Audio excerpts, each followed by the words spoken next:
सवाल number 1, vitamin D क्या है और शरीर के लिए क्यों जरूरी है। सवाल नंबर 2, विटामिन डी की कमी होने पर क्या संकेत दिखाई देता है। सवाल नंबर 3, रोजाना क्या खाने से विटामिन डी की कमी पूरी होती है। सवाल नंबर 4, विटामिन डी की कमी से कौन सी बीमारी होती है। सवाल नंबर 5, विटामिन डी की कमी से कैसे बचाव कर सकता है। सवाल नंबर 6, विटामिन डी की कमी में क्या खाना जहर होता है। सवाल नंबर 7, सबसे ज़्यादा विटामिन डी कौन से फलों में होता है। सवाल नंबर 8, विटामिन डी की कमी होने का क्या कारण होता है। सवाल नंबर 1, विटामिन डी क्या है और शरीर के लिए क्यों जरूरी होता है। दरअसल एक स्वस्थ शरीर के लिए अनेकों विटामिन की आवश्यकता होती है। विटामिन डी भी उन्हीं में से एक है। अगर आप बीमारियों से दूर रहना चाहता है तो आपको दूसरे पोषक तत्वों की तरह विटामिन डी से भरपूर खान पान की चीज़ों को अपनी डाइट में शामिल करना चाहिए। विटामिन डी वसा में आसानी से घुलने वाले स्रावी स्टेरॉय का एक समूह है जिसके अंतर्गत D1, D2 और D3 आते हैं। विटामिन डी अनेक पोषक तत्वों जैसे कि कैल्शियम, मैग्नीशियम और फास्फोरेट आदि दो आंतों द्वारा अवशोषित होने में मदद करता है। विटामिन डी की कमी होने पर हड्डियां कमज़ोर और पतली हो जाती है। विटामिन डी का सबसे बड़ा स्रोत सूरज की रोशनी है। यही कारण है कि विटामिन डी को सनशाइन विटामिन भी कहा जाता है। यह विटामिन आपके शरीर को कई प्रकार से फ़ायदा पहुंचाता है, जैसे कि हड्डियों और दांतों को स्वस्थ और मजबूत बनाना आदि। सवाल नंबर 2, विटामिन डी की कमी होने पर क्या संकेत दिखाई देते हैं। दरअसल शरीर में विटामिन डी की कमी होने पर कई संकेत दिखाई दे सकते हैं, जैसे नंबर 1, थकान महसूस करना। पूरे दिन थकान महसूस करना विटामिन डी की कमी के मुख्य लक्षणों में से एक है। अगर नींद पूरी होने के बाद भी आपको थकान और कमजोरी महसूस होती है तो यह विटामिन डी की कमी का संकेत हो सकता है। नंबर 2, हड्डियों और पीठ में दर्द। हड्डियों और खासकर पीठ में दर्द होना विटामिन डी की कमी के लक्षण हैं। कैल्शियम हड्डियों और दांतों को मजबूत बनाता है, लेकिन विटामिन डी की कमी होने के कारण कैल्शियम शरीर में ऑब्जर्व नहीं होता है। नंबर 3, घाव ठीक नहीं होना। शरीर में विटामिन डी की कमी होने पर घाव या चोट जल्दी ठीक नहीं होता है। साथ ही विटामिन डी की कमी के कारण जलन और इन्फेक्शन का खतरा भी होता है। नंबर 4, बालों का झड़ना। कुछ मामलों में विटामिन डी की कमी के कारण बाल झड़ने की समस्या भी सामने आती है। विटामिन डी एक न्यूट्रिएंट है जो हेयर फॉलिकल को बढ़ाता है, लेकिन जब शरीर में इसकी मात्रा कम होती है तो बाल गिरने की समस्या सामने आती है। नंबर 5, मूड में बदलाव आना। विटामिन डी की कमी होने पर आपके मूड में अचानक बदलाव आ सकता है। कुछ मामलों में आपको अवसाद या डिप्रेशन भी हो सकता है। सवाल नंबर 3, रोजाना क्या खाने से विटामिन डी की कमी पूरी होती है। दरअसल साबुत अनाज में काफ़ी मात्रा में विटामिन डी पाया जाता है। विटामिन डी की कमी को पूरा करने के लिए आप खाने में गेहूं, जौ और दूसरे अनाज शामिल कर सकते हैं। साबुत अनाज खाने से शरीर को फाइबर और दूसरे पोषक तत्व भी मिलते हैं। रोज़ दही खाने से न केवल विटामिन डी की कमी को पूरा किया जा सकता है, बल्कि इससे कैल्शियम भी मिलता है। दही से हड्डियां मजबूत बनती हैं। दही खाने से पेट भी फिट रहता है।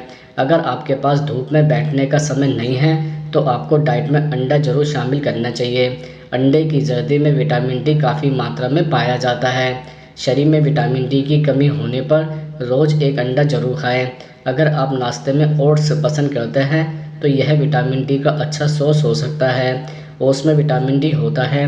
आप खाने में किसी भी वक्त ओट्स का इस्तेमाल जरूर करें। ओट्स फाइबर से भरपूर और पचाने में आसान होता है। मांसाहारी लोगों के लिए विटामिन डी के कई स्रोत हैं। सी फूड के अलावा मीट में भी अच्छी मात्रा में विटामिन डी पाया जाता है। इसके अलावा कॉड लिवर ऑयल में भी काफ़ी मात्रा में विटामिन डी होता है। सवाल नंबर 4, विटामिन डी की कमी से कौन सी बीमारी होती है। दरअसल शरीर में विटामिन डी की कमी होने पर प्रतिरक्षा प्रणाली यानी इम्यूनिटी सिस्टम कमज़ोर हो जाती है, जिसके कारण आप हमेशा थकान महसूस करते हैं। विटामिन डी की कमी होने के कारण आपको अनेकों समस्याओं का सामना करना पड़ता है, जिसमें शामिल है थकान, सुस्ती, उदासी, बाल झड़ना, हड्डियों में दर्द, पीठ में दर्द, मांसपेशियों में दर्द, घाव या जख्म, दर्द ठीक नहीं होना, इम्यूनिटी कमज़ोर होना। लंबे समय तक विटामिन डी की कमी होने के कारण कुछ गंभीर समस्याएं पैदा हो सकती हैं, जिसमें शामिल है दिल से संबंधित बीमारियां, गर्भावस्था में जटिलताएं, शरीर में अन्य प्रकार के कैंसर मतलब प्रोस्टेट कैंसर, कोलन कैंसर और स्तन कैंसर का खतरा बढ़ सकता है। सवाल नंबर 5, विटामिन डी की कमी से कैसे बचाव कर सकते हैं। दरअसल वजन को नियंत्रण में रखना चाहिए। आहार में मछली, पालक, पनीर, सोयाबीन को शामिल करना चाहिए। कभी कभी विटामिन डी की अधिकता या कमी के कारण भी नुकसान होता है, जैसे हड्डियों का कमज़ोर होना, हड्डियों का टूटना इत्यादि। इनका पता लगाने के लिए भी टेस्ट किया जाता है। पैराथायराइड ग्रंथि जो कार्य करती है उस पर नज़र रखने के लिए भी विटामिन डी की जांच करना आवश्यक है। टेस्ट करना तब और भी ज़रूरी हो जाता है जब कोई व्यक्ति पोषक की कमी से जूझ रहा हो। सवाल नंबर 6, विटामिन डी की कमी में क्या खाना जहर होता है? दरअसल विटामिन डी की कमी को पूरा करने के लिए डाइट में हेल्दी चीज़ों का होना बहुत ज़रूरी है। इसलिए आपको अपनी थाली का ख्याल रखने की ज़रूरत होती है।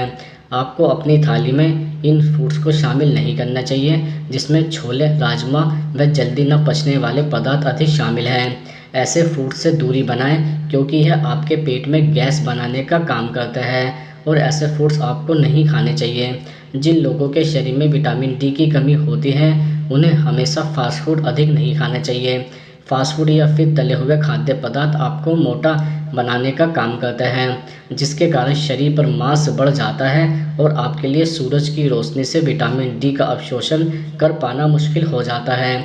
इसलिए फास्ट फूड से बचें। सलाद खाने को कहा गया है तो थोड़ा संभल कर ही इसका सेवन करें। शरीर में विटामिन डी की कमी होने पर सलाद भी कम खाना चाहिए क्योंकि आपको ऐसे फूड का सेवन करने की ज़रूरत होती है जिनमें विटामिन डी हो न कि फाइबर हो। सवाल नंबर 7, सबसे ज़्यादा विटामिन कौन से फलों में होता है? दरअसल सबसे पहले बात करते हैं सेब की। सेब में भी भरपूर मात्रा में विटामिन डी पाया जाता है। आप चाहे तो इसका जूस के रूप में या सलाद के रूप में खा सकते हैं। इस फल में भी प्रचुर मात्रा में विटामिन डी होता है। इसको खाने से पेट व हड्डियों संबंधी बीमारियों से दूर रहेंगे, जो आज ही इसे अपने आहार में शामिल कर लें। इसके अलावा केला में भी विटामिन डी पाया जाता है। केला कई मायनों में फ़ायदेमंद होता है। यह आपके पेट और हड्डियों को तो मजबूत करेगा ही, साथ ही यह आपको एनर्जेटिक भी रखेगा। इसका आप शेक बना सकते हैं जो बहुत आसानी से पच जाएगा। वैसे तो संतरे में विटामिन सी ज़्यादा मात्रा में पाई जाती है लेकिन इसमें विटामिन डी भी होता है। ऐसे में आप इसका सेवन जूस के रूप में कर सकते हैं, नहीं तो आप इसे सलाद के रूप में खाएं। इसके अतिरिक्त पपीता भी विटामिन डी की कमी को पूरा करने में सहयोग करता है। आप इसे सलाद के रूप में या जूस के रूप में सेवन कर सकते हैं। यह पेट के लिए और चेहरे के लिए भी बहुत अच्छा होता है। इसके साथ ही खरबूजा गर्मियों के मौसम में बहुत आसानी से मिल जाने वाला फल है, इसलिए इसे आप अपनी डाइट में ज़रूर शामिल कर लें। यह आपको डिहाइड्रेशन की समस्या से बचाता है और पानी की कमी को शरीर में पूरा करता है। सवाल नंबर 8, विटामिन डी की कमी होने का क्या कारण होता है? दरअसल शरीर में विटामिन डी की कमी होने के कई कारण हो सकते हैं, जैसे अधिकतर समय तक कमरे में रहना, धूप में नहीं निकलना, डेयरी उत्पाद जैसे दूध, दही और मक्खन का सेवन कम करना या नहीं करना, फास्ट फूड और कोल्ड ड्रिंक का अधिक सेवन करना, नाइट शिफ्ट में काम करना, गर्भवती होना। शाकाहारी लोगों में विटामिन डी की कमी का खतरा अधिक होता है।